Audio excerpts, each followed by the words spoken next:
Hi hello friend, welcome to Rajasthan GK 3.0 में आपका स्वागत है। और आज हम बात करेंगे राजस्थान का करंट अफेयर, वेरी इम्पोर्टेंट। और हम इस करंट अफेयर के अंदर हम 5 से 6 क्वेश्चन आपको डेली करंट अफेयर करवा रहे हैं। और पिछली कुछ वीडियो के अंदर हमने बताया था कि current affair very important role play करेगा फॉर ग्रेड वैकेंसी के अंदर, पटवारी के अंदर, यानी कि राजस्थान के अंदर जितने भी आने वाली जितनी भी एग्ज़ाम है उसके अंदर राजस्थान का जो करंट अफेयर है वो लगभग 5 से 10 क्वेश्चन आपको पूछा जाएगा। तो इसलिए हम रोज़ाना 5 से 6 क्वेश्चन आपको रोज़ाना इसी प्लेटफॉर्म के माध्यम से आपको राजस्थान का करंट अफेयर करवाते हैं। तो आज का हमारा सेशन है, आज हो चुकी है 4 जनवरी, और आज 4 जनवरी का वेरी इंपॉर्टेंट करंट अफेयर है कि राजस्थान के किस खिलाड़ी को अर्जुन पुरस्कार 2024 देने की घोषणा की है। यानी कि राजस्थान के अंदर ऐसा कौन सा खिलाड़ी है जिसको अर्जुन पुरस्कार 2024 के अंदर विजेता हुआ है। तो ये है option number C, correct answer हो जाएगा। मोना अग्रवाल को अर्जुन उनकी 2024 के अंदर अर्जुन पुरस्कार से सम्मानित किया गया था। अब इसका कुछ इंपॉर्टेंट फैक्ट है वो देख लेते हैं। मोना अग्रवाल पैरा निशानेबाज क्या है, एक खिलाड़ी है। इनका जो ज़िला है जयपुर, इनकी जन्म मूल निवासी सीकर है। पेरिस पैरा ओलंपिक में प्रदर्शन महिलाओं को 10 meter air rifle SH first स्पर्धा में कांस्य पदक इन्होंने जीता है। इनका स्कोर रहा है 228.7 अंक पर इनका स्कोर रहा है। और इम्पोर्टेंट नोट है कि पैरा वर्ल्ड कप 2024 में राजस्थान की मोना अग्रवाल ने 10 meter air rifle SH first category के में चीन की स्टार शूटर जे को मात देकर फाइनल में 250 यानी कि 250.7 अंक से स्वर्ण पदक जीतकर पेरिस पैरा ओलंपिक का कोटा हासिल किया है।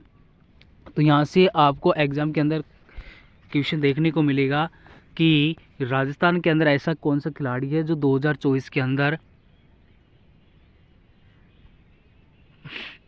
2024 के अंदर पैरा ओलंपिक में प्रदर्शन करने वाली पहली महिला कौन है, महिलाओं में, यानी कि उन्होंने क्या क्या हासिल किया है। और नेक्स्ट क्वेश्चन है,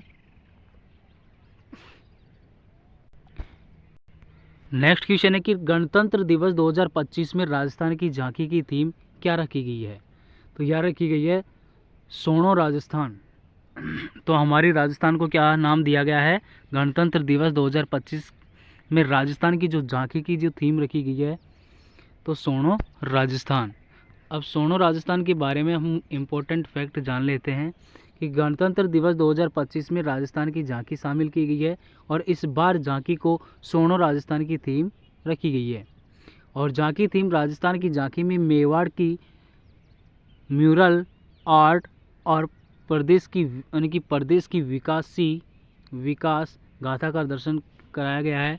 और इसके अंदर इस समारोह का आयोजन 23 से 31 जनवरी तक दिल्ली कर्तव्य पथ पर भारत के पूर्व पर्व के दौरान प्रस्तुत किया जाएगा। और इसके अंदर तीज माता की सवारी और शेखावटी की हवेलियाँ, झरोखे एवं चित्रकारी दिखाई जाएंगी।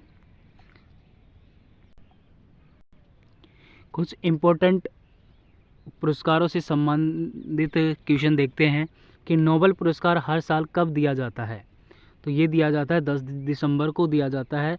नोबेल पुरस्कार के विजेताओं की घोषणा प्रतिवर्ष अक्टूबर में की जाती है और 10 दिसंबर को अल्फ्रेड नोबेल की पुण्यतिथि पर इसे दिया जाता है। दूसरा क्वेश्चन है कि नोबेल पुरस्कार कितने क्षेत्रों में दिया जाता है। तो ये 6 क्षेत्रों में दिया जाता है। कितने क्षेत्रों में, 6 क्षेत्रों में। कौन कौन से, चिकित्सा, भौतिक, रासायनिक, शांति और अर्थशास्त्र और साहित्य, इन क्षेत्रों में नोबेल पुरस्कार दिया जाता है। यानी कि एग्जाम में पूछ सकता है कि नोबेल पुरस्कार कितने क्षेत्रों में दिया जाता है। तो 6 क्षेत्रों में दिया जाता है। नेक्स्ट क्वेश्चन है कि 2024 के शांति के नोबेल पुरस्कार से किसे सम्मानित किया है। जो शांति का जो पुरस्कार होता है वो किसे सम्मानित किया गया है। निहोन हिडाक्यो यानी कि जापानी संगठन की इसको दिया गया है। क्यों दिया गया है कि 2024 का नोबेल शांति पुरस्कार जापानी संगठन निहोन हिडाक्यो को 1945 में हिरोशिमा और नागासाकी के परमाणु बमबारी से बचे लोगों को या हिबाकुशा के रूप में जाना जाता है तो द्वारा सहायता प्रदान परमाणु हथियारों के खिलाफ उनकी सक्रियता के लिए प्रदान किया गया है। कौन प्रदान करता है तो ये नोबेल शांति पुरस्कार कौन प्रदान करता है। ये करता नॉर्वे के ऑल्सो में प्रदान किया जाता है। प्राप्तकर्ता नॉर्वे के संसद द्वारा नियुक्त 5 सदस्य समिति नॉर्वेजियन नोबेल समिति द्वारा ये नोबेल पुरस्कार दिया जाता है। नेक्स्ट क्वेश्चन है 2023 में विजेता कौन था। ईरान में महिलाओं के उत्पीड़न का मुकाबला करने में उनके उल्लेखनीय प्रयासों और सभी के लिए मानवाधिकार और स्वतंत्रता को आगे बढ़ाने के प्रति उनके अटूट समर्पण के लिए नरगिस मोहम्मदी को नोबेल शांति पुरस्कार 2023 से सम्मानित किया गया है। नेक्स्ट क्वेश्चन की पहली बार नोबेल पुरस्कार कब दिया गया था। वेरी इंपॉर्टेंट क्वेश्चन है। तो ये गया था 10 दिसंबर 1901 के अंदर नोबेल पुरस्कार 2019 यानी कि 1901 में सबसे पहले हेनरी डुनान्ट और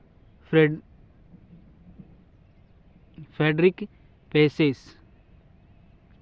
को मिला था। नेक्स्ट क्वेश्चन है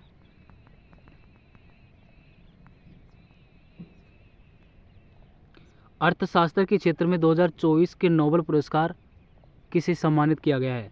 तो ये Daron Acemoglu, Simon Jones, James A Robins उपयुक्त सभी को दिया गया था। 3 प्राप्तकर्ताओं को किस देश के थे। ये थे यानी कि डॉरेन थे तुर्की अमेरिका अर्थशास्त्री थे, साइमन थे ब्रिटिश अमेरिकी शास्त्र थे, जेम्स ए रॉबिन्स ब्रिटेन के। क्यों दिया गया था क्योंकि ये डायरोन ने अपने शोध कार्य राजनीतिक और आर्थिक संस्थाओं को के प्रभाव को समझने का प्रयास किया और उनका काम यह दर्शाया गया कि कैसे संस्था विकास और समृद्धि को प्रभावित करती है।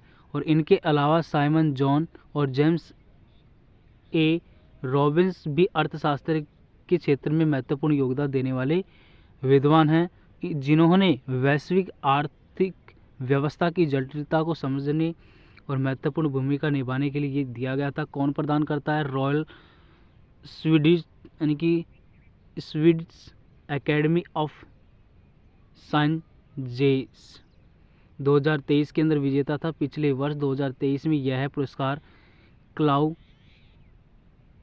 गोल्डन को प्रदान किया गया था जिन्होंने महिलाओं के श्रम बाजार में स्थिति को समझने के महत्वपूर्ण शोध के रूप में ये अर्थशास्त्र नोबेल पुरस्कार 2024 में इन्होंने दिया। अब नेक्स्ट क्वेश्चन है 6वां साहित्य के क्षेत्र में 2024 के नोबेल पुरस्कार से किसे सम्मानित किया गया था। हांगकांग को किया गया था। प्राप्तकर्ता देश कौन सा। हांगकांग दक्षिण कोरिया। क्यों दिया गया था क्योंकि साहित्य में 2024 का नोबेल पुरस्कार दक्षिण कोरिया लेखा हांगकांग को उनके गहन काव्य गद्य के लिए दिया गया था जो ऐतिहासिक आघातों का सम्मान करता था और मानव जीवन की नाजुकता को उजागर करता था। विजेता जॉन फोसे को उसके अभिनव नाटकों और गद्य के लिए दिया गया था। अब ये 7वां क्वेश्चन है कि अर्थशास्त्र के क्षेत्र में पहला नोबेल पुरस्कार किसे मिला। तो ये आप कमेंट सेक्शन में बताओगे और आशा करते हैं वीडियो पसंद आएगी। इसी प्रकार राजस्थान का करंट अफेयर हम डेली वेरी इंपॉर्टेंट और इम्पोर्टेंट फैक्ट के साथ आपको आज के लिए इतना ही। Thank you, all the best, जय हिंद, जय भारत।